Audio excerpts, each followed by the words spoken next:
பிஸ்மில்லாஹிர் ரஹ்மானிர் ரஹீம். குத்திபா அலைக்குமுல் கிதால். போர் உங்கள் மீது கடமையாக்கப்பட்டிருக்கிறது. வஹுவ குருஹுல்லக்கும். அந்த போரை நீங்கள் வெறுத்த போதிலும் போர் என்பது உங்கள் மீது விதிக்கப்பட்டு இருக்கிறது. வாசான் தக்ரஹு ஷையன். ஒரு பொருளை நீங்கள் வெறுத்தாலும் வஹுவ ஹைருல்லக்கும். அது உங்களுக்கு நன்மையாக இருக்கும். வாசான் துஹிப்பு ஷையன். ஒரு பொருளை நீங்கள் நேசித்தாலும் வஹுவ ஷர்ருல்லக்கும். அது உங்களுக்கு தீமையாக இருக்கும். வல்லாஹு யாலம். அதையெல்லாம் அல்லாதான் அறிந்தவன். வ அன்தும் லா தஅலமூன். நீங்கள் அதை அறிய மாட்டீர்கள் என்பதாக அல்லாஹ் தாலா கூறுகிறான். இந்த ஆயத்துல ஜிஹாதை பற்றி அல்லாஹ் தாலா பேசுகின்றான். அதாவது இஸ்லாத்தினுடைய விரோதிகள் தீனுல் இஸ்லாத் இஸ்லாத்தினுடைய விரோதிகளிடம் இருந்து தீனுல் இஸ்லாத்தை காப்பாற்றுவதற்காக வேண்டி ஜிஹாது செய்வது கடமையாக இருக்கிறது. அது இந்த ஆயத்துல சொல்லப்பட்டிருக்கிறது. நோக்கம் இதுவாக தான் இருக்கணும். இஸ்லாமிய விரோதிகளிடம் இருந்து தீனுல் இஸ்லாத்தை காத்து கொள்வதற்காக வேண்டி போர் செய்வது அது கடமை. அது இந்த ஆயத்துல அல்லாஹ் ரபுல் ஆலமீன் சொல்லி இருக்கிறான். அல்லாமா ஜுஹரி ரஹ்மத்துல்லாஹி அலைஹி அவர்கள் கூறுகிறார்கள், ஜிஹாது என்பது ஒவ்வொரு மனிதனின் மீதும் கடமை. ஏதோ சில மிலிட்ரிகள் மேல மட்டும்தான் கடமை அப்படின்னு நினைச்சிட்டாதீங்க. ஜிஹாத் அப்படிங்கிறது ஒவ்வொரு மனிதனின் மீதும் கடமை. அவன் சண்டையில போய் கலந்து கொள்ளக்கூடியவனாக இருந்தாலும் சரி, இல்ல சண்டையில போய் கலந்து கொள்ளாம அவன் உட்கார்ந்திருக்கக்கூடியவனாக இருந்தாலும் சரி. சண்டையில கலந்துக்காம உட்கார்ந்துருக்கிறவன் ஊர்ல இருக்கக்கூடியவங்க மேல என்ன கடமை அப்படின்னு சொன்னா, போருக்கு யார் போயிருக்கிறார்களோ அவர்களுக்காக வேண்டி உதவி செய்ய வேண்டும். பொருளால் அவர்களுக்கு உதவி செய்ய வேண்டும். அவங்க எப்ப என்ன கேட்பார்களோ அதை அவர்களுக்கு உடனே ஸ்பான்சர் செய்ய வேண்டும். அதை அவர்களுக்கு கொடுக்க வேண்டும். எங்களுக்கு ஆள் பத்தல்ல, அதனால நீங்களும் கிளம்பி வாங்க அப்படின்னு சொல்லி நமக்கு செய்தி அனுப்பப்பட்டது அப்படின்னு சொன்னா, உடனே ஊரிலே இருக்கக்கூடியவர்களும் கிளம்பி அந்த ஜிஹாதில போய் கலந்து கொள்ள வேண்டியது கடமையாக இருக்கிறது. சஹீஹான ஹதீஸிலே இருக்கிறது, எந்த மனிதன் இறந்து போய்விடுவானோ அவன் ஜிஹாதும் செய்யவில்லை, அவனுடைய உள்ளத்திலே ஜிஹாதுடைய எண்ணமும் இல்லை அப்படின்னு சொன்னா, அவன் ஜாஹிலியத்துடைய மரணத்தை அவன் அடைந்தான் அப்படின்னு சொல்லப்பட்டு, மடமை காலத்தின் மரணத்தை அவன் அடைந்தான் அப்படின்னு நபி அவங்க சொன்னாங்க.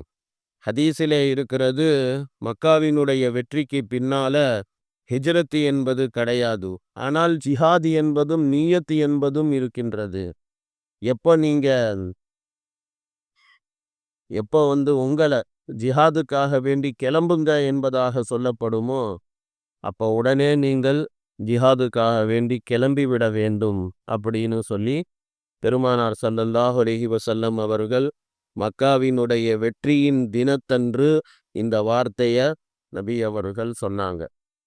ஸோ அல்லாஹ் தாலா இருக்கிறானே அதுதான் சொல்லி காட்டுறான். குத்திபா அலைக்குமுல் கிதால் வஹுவ குருஹுல்லக்கும். உங்களுக்கு வெறுப்பானதாக இருந்தாலும் போர் அப்படிங்கிறது உங்கள் மீது விதிக்கப்பட்டு இருக்கிறது.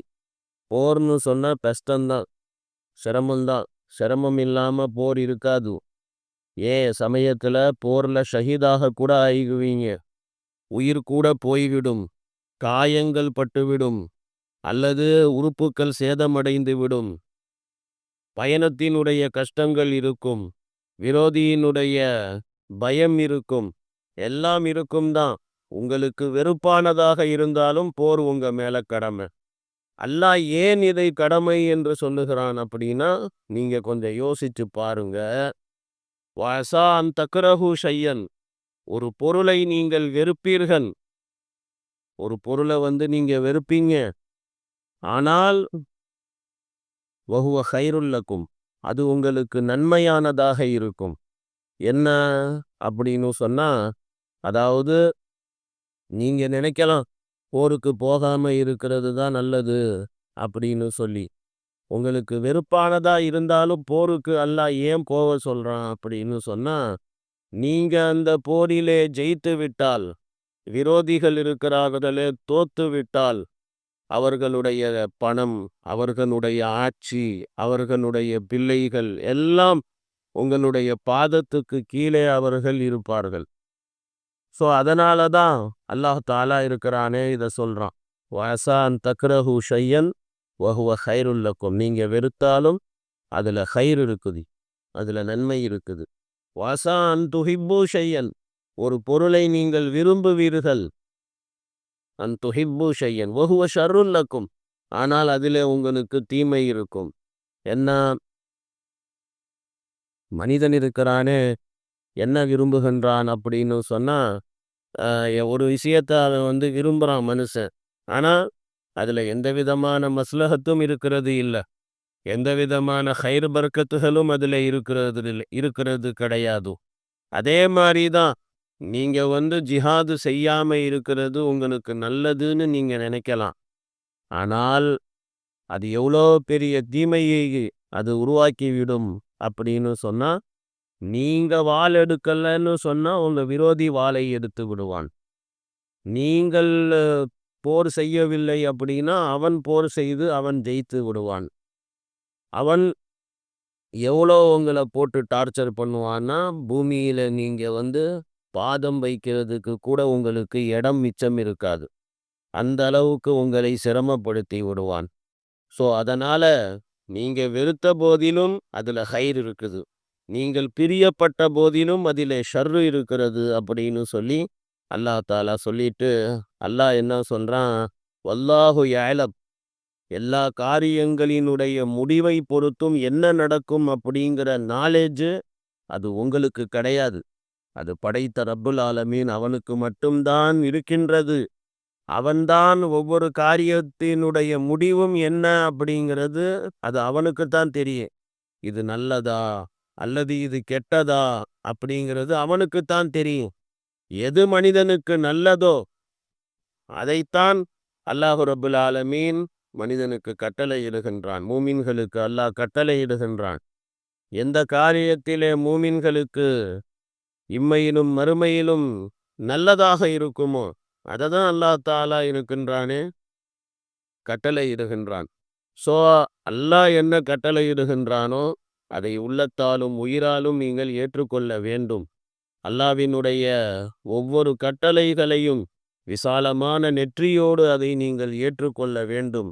அதிலேதான் உங்களுக்கு நன்மைகள் இருக்கின்றது. என்ன நன்மை இருக்குது போர்ல போன சாவணுமையா அப்படின்னு நீங்க நினைக்காதீங்க. வஅன்தும் லா தஅலமூன்.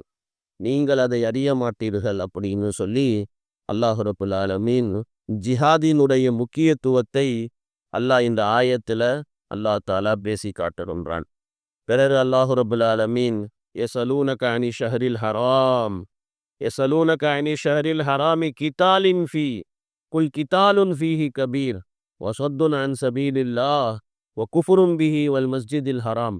இதில் கண்ணியமான மாதங்களை பற்றி, அம்ரிபுனு ஹத்ரமியினுடைய கத்லை பற்றி பேசப்பட்டிருக்கிறது. அது இன்ஷா அல்லாஹ் நாளைக்கு உங்களுக்கு சொல்லப்படும். சுப்ஹானல்லாஹி வபிஹம்தி சுப்ஹானக்கல்லாஹும்ம வபிஹம்திக நஷ்ஹது அல்லா இலாஹா இல்லா அன்த நஸ்தக்ஃபிருக வ